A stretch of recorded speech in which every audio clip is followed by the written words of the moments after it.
Whether you are thinking about becoming a restaurateur or you are already in the business, Michael Politz has written a must-read, The Food and Beverage Magazine's Guide to Restaurant Success. Pick up your copy today at Barnes & Noble, Amazon, Books A Million, or wherever fine books are sold. Food and Beverage Magazine Live, bringing food and beverage to life with your hosts, James Beard Award winner Jennifer English and Food and Beverage Magazine publisher Michael Politz. Featuring leaders in the hospitality, branded food and beverage, and CPG industries, many of whom are Jennifer and Michael's friends in the business. For an informal and informative conversation where friends in the business share the latest intel, ideas, and best practices. Live, juicy inside scoop from the tastemakers, newsmakers, bread bakers, drink shakers, spoon lickers, clam diggers, farms, foodies, and friends of the food and beverage magazine world.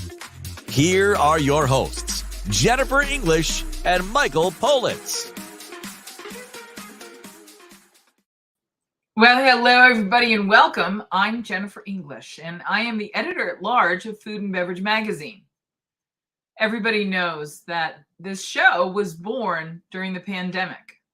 There are many silver linings to have been found during that period that my friend and poet Jan calls a brief era of global constraint.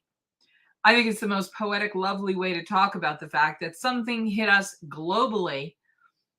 And in the United States and North America, it wiped out over 110,000 restaurants, taking millions of jobs with it. So we are an industry at a crossroads. And part of where we go next, and part of the opportunity that we have, is going to be rooted in who we are and what our mission is. We are at the dawn of Food 3.0. We just spent a good deal of time a couple of weeks ago at the James Beard Foundation Awards talking to the winners and nominees for this year's awards. One of the things we kept hearing about the future of food was how multidimensional, multi-ethnic, multi-ingredient, it's going to be an interesting place. The future of food assumes a lot of things. It assumes that there are going to be people who want to work in the industry. It assumes that the culinary programs that have historically brought boys and girls to the back doors of kitchens and set them off on a life in service to our industry. Being in service is what the hospitality industry is all about. Hospitality industry veterans and newbies alike will all tell you that we're in this business because of our call to be of service. So as we're here on the doorstep of Food 3.0, the gateway to the future of food, we're going to have a conversation today with a young chef who is, I'm going to say, and I hate the word, but it's what he's doing. He's going to pivot. Chef Grant Edwards is a graduate of the Johnson & Wales program, one of the most prestigious culinary programs in the world. Now, I'm originally from New England and know Johnson & Wales from its Rhode Island roots, but there are other campuses, including the one where our guest today, Chef Grant Edwards, attended. Where's he cooking and what is he doing? What kitchen is he in right now? Wait a second, where's his chef coat? Where is his toque? Where are his knives? Is he on a cooking show? Is he on a reality show? Where's his future of food? Because as a young person, he represents a generation and the generation after him of people who are passionate professionals, who are in service to us as a culture.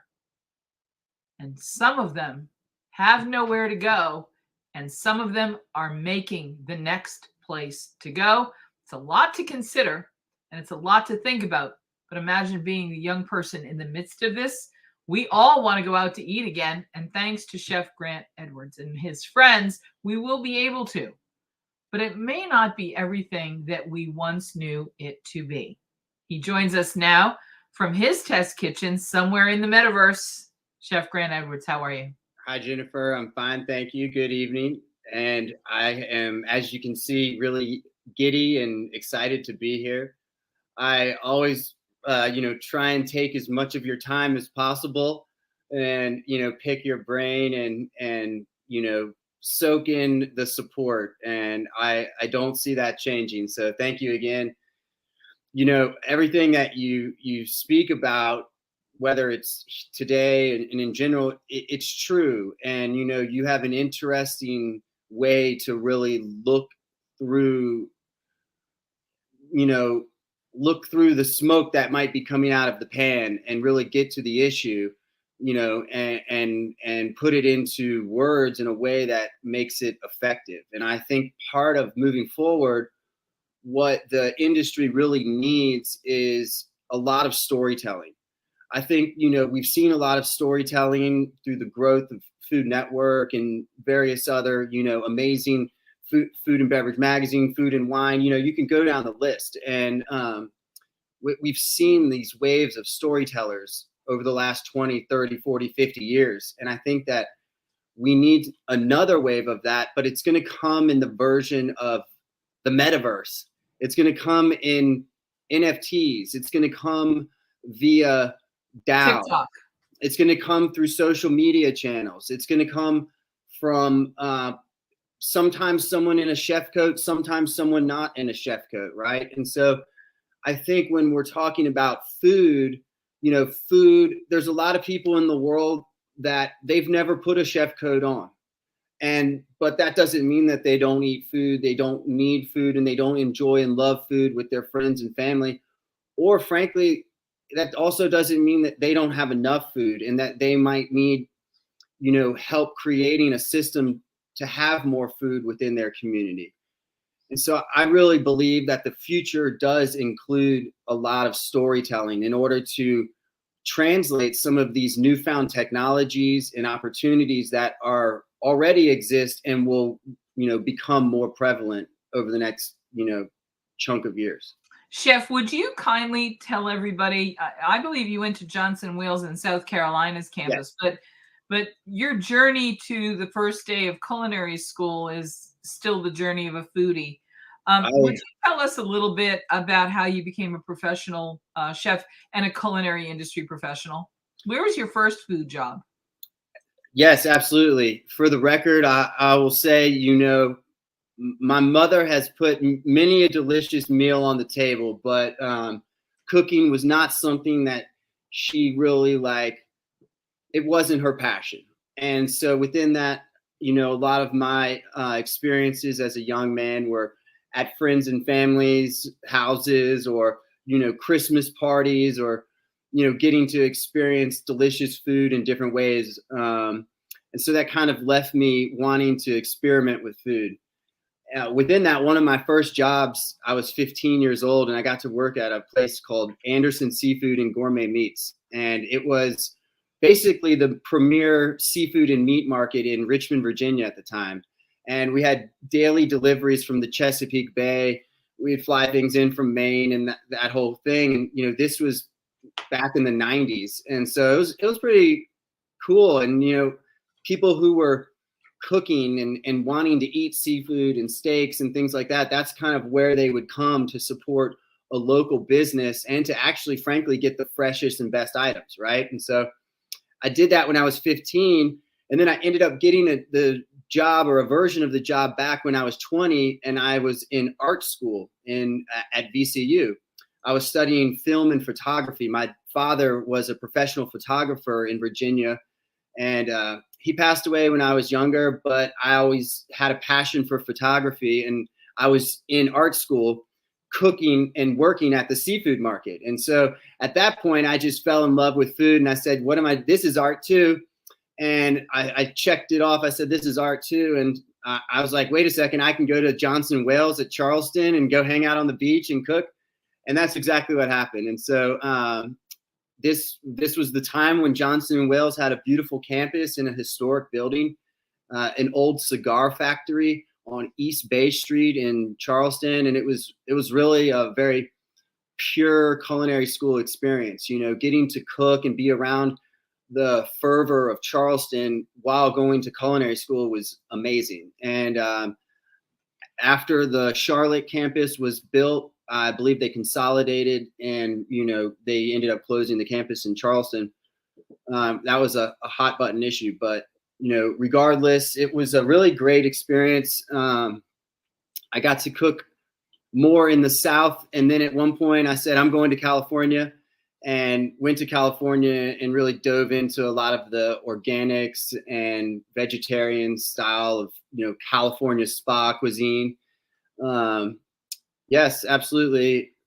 So tell us some of the famous names you've worked with, because you've got a pretty illustrious resume roadmap of how you got here.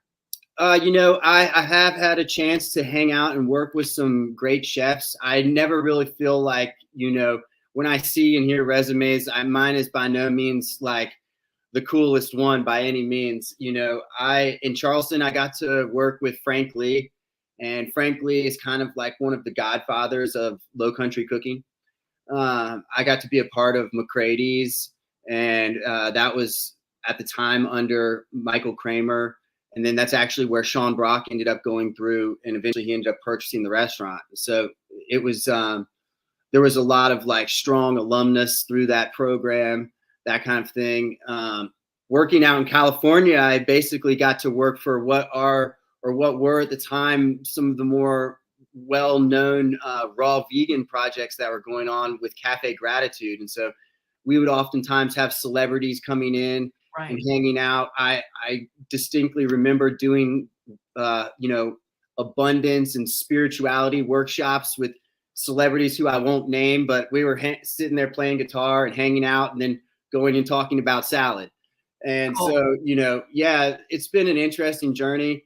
At one point in the Bay Area, I sold quite a bit of Japanese Wagyu beef. And so I got to interface with Corey Lee and, other famous chefs in the Bay Area at the time, and, in the supply of the Wagyu beef. And so at different points, I've got to cook with famous chefs. I've got to work with up and coming chefs.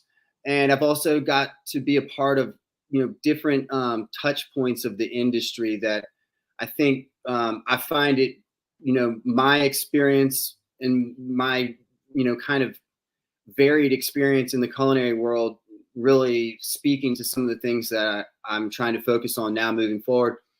When I kind of got out of the kitchen more officially, I cooked at the Grove Park Inn here in Asheville. I believe that was the last time I cooked on professionally. And then I basically have moved into marketing and working with different types of businesses and organizations from more of like a messaging standpoint. I really am an avid gardener. I have a beautiful organic garden going right now. And so I really like to spend a lot of my focus learning about ecology and food production. That's where I like to spend a lot of my learning right now. And that's the future. Let's talk a little bit about your crystal ball. How did you spend your pandemic? Because you weren't able to cook in a restaurant. Yeah, and absolutely. You had a lot of time to think about what was going to come next. What did I keep thinking of like a gold miner, and I think of you as a gold miner, and you got to go into a deep mine during COVID, and you found some gems that other people missed. Can you talk a little bit about how you spent the pandemic, and as a young chef, totally, literally one of millions of young chefs? I'll try and remember the pandemic the best that I can here. So, to be honest, so I was opening a very gorgeous vintage furniture and art store in Hendersonville, North Carolina. I renovated a 110-year-old historic building in one of the historic districts in Hendersonville. I had to teach myself how to renovate a building, and filled it full of beautiful things. And then COVID hit.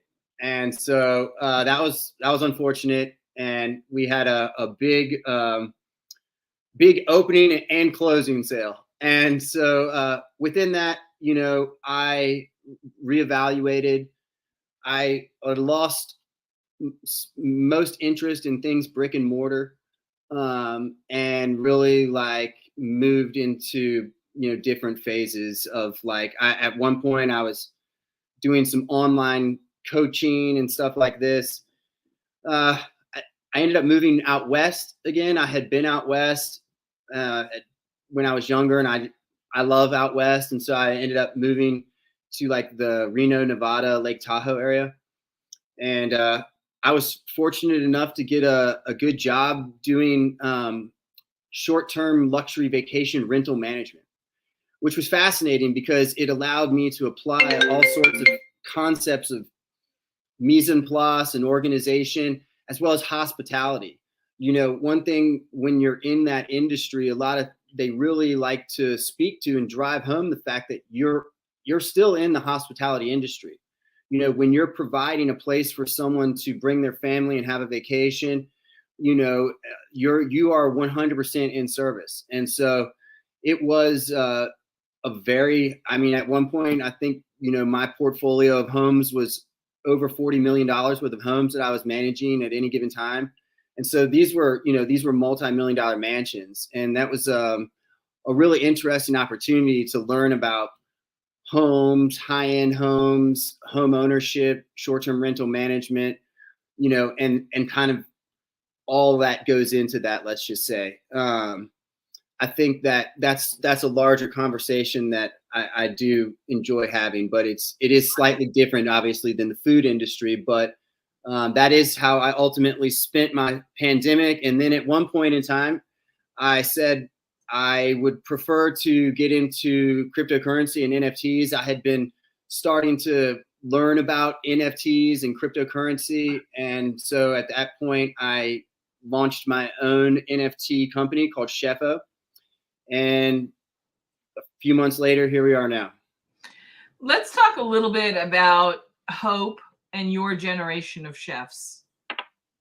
Absolutely. We have a lot of hope, and we also face a tremendous challenge. You know, we sit in hope every day, and you can't be a chef and not have hope. You can't show up every day and grind and cook and get burned and cut yourself and have sore feet and not have hope for something better.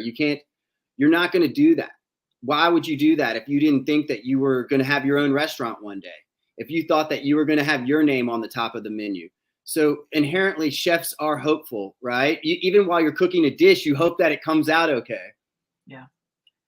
Can you talk a little bit for us about the thinking of young chefs, you and your peers and colleagues?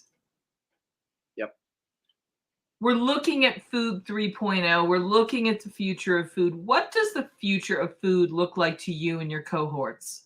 I can say it in one word, to be completely honest. In my opinion, it's decentralized. I thought you were going to say plants. Plants is a part of it. Plants is a part of it. You know, I think an increased ratio and proportion of plants is a part of it. The right kind of plants being raised in the right way is an important part of it.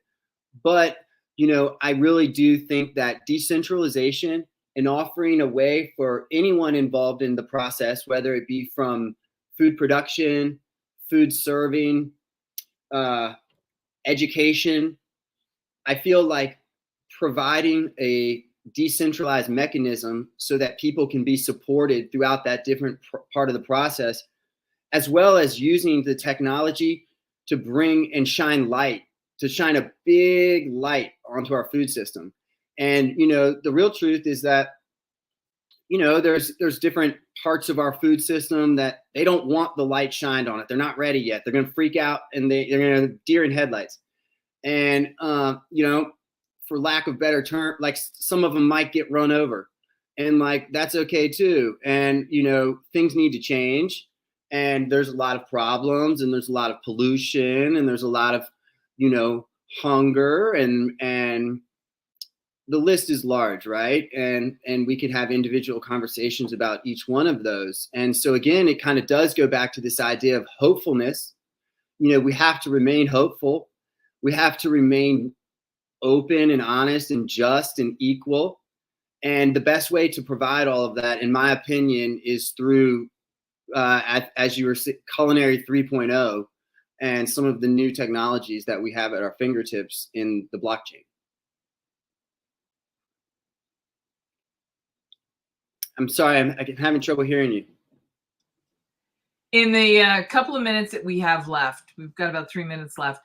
I want to give you a chance to talk about who is doing food in the future of Web 3.0 and ghost kitchens and cloud kitchens and robot cooking and all of food 3.0. Who's doing a good job? Who do you and your colleagues and classmates from culinary school think is doing a very good job? And what can we learn from the people who are doing a good job? I think for me, my biggest like hero on the hill is Jose Andres right now. Jose has essentially transitioned from being a chef to a world leader.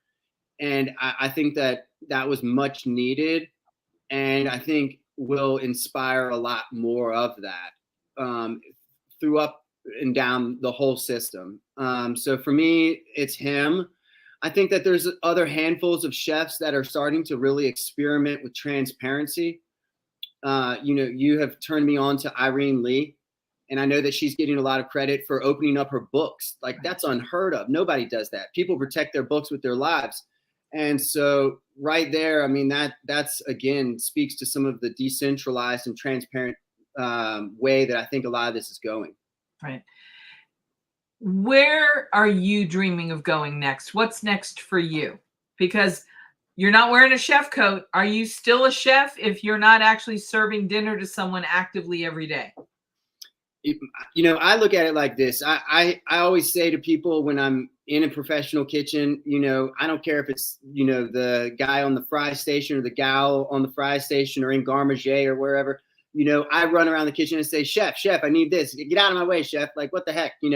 Everyone is a chef to me. And I know that there's technicalities to it all and people can be this chef and that chef. And some people care more, but I just love the word, and I love what it represents. And I love the hopefulness of it. I love the aspirational element to the brigade system. Right. And so I've very casually always used the word chef, and I encourage that, frankly. I think it's a way to, I love the word foodie. I mean, these are inspirational words for us to just love the idea of cooking. And so am I a chef? 100% I'm a chef. Are other people learning chefs who, yes, they're chefs. And are there really technical chefs out there? Yes, of course. But I really think that, we're at this like precipice now where, for me, I'm personally going in the direction of using the blockchain technology to create a DAO structure, which stands for a decentralized autonomous organization. In particular, it's going to be. Your kitchen is not. Not yet. I think we'll play around with decentralized kitchens, and I think that we'll play around with leadership structures that are voted on, and I think we'll play around with performance metrics that are voted on. And I think if a line cook or a prep cook, frankly, I've heard Tom talk about it a couple times. If somebody's making a dish on a menu, like if somebody makes this beautiful sauce and this thing brings in droves of people, it might even win the restaurant an award. Right. Then that person should potentially in the future get financial benefit from it, get ownership benefit from it, get some other types of rewards to be determined, but at least at a minimum, get the transparent recognition on the blockchain so that forever, even as menus change, menus should be locked on blockchains. A menu shows how a chef, a restaurant owner, a restaurant organization, a group of venture capitalists that are investing in restaurants, a menu is a clear indication of where you stand on items. And I believe menus will be on blockchains for this very reason, so that we can see the growth trajectory of menus in the future. I love all of this. And for young people who are listening, who are either in the business, on their way into the business, have already gone to school and are waiting to go back to the business, who's doing a really good job? Where do you go to routinely read about, learn about, and be with other Web 3.0 and Food 3.0 foodies? All right. Well, that's a great question. I can definitely, point people in certain directions. I know that you're involved with Pizza DAO and Rare Pizza. I really like how they've, immediately gone for this globalized message. I think that was a really important standard that they set. And I need to learn more about their structure, but I think that they've obviously done something really big and pretty cool, and they have a clear message, which I think is also a good thing. Well, I love that you were able to take some time to be with us. Yes, outside of blockchain based. Well, what one thing that is not blockchain based or NFT based? Talk to me about what one thing is out there for our industry to like grab and run with.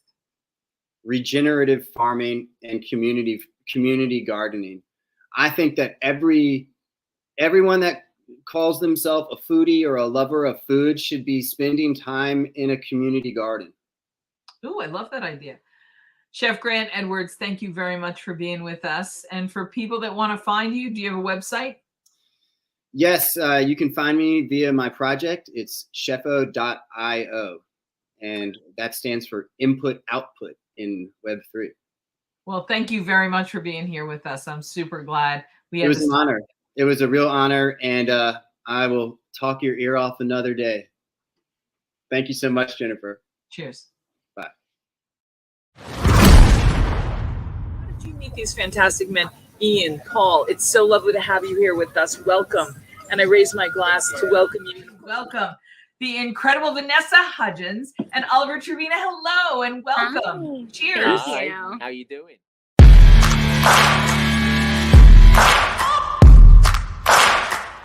I want to talk about the fact that the incredible Padma Lakshmi is joining us. Our extraordinary friend Diane Meena joins us from her home.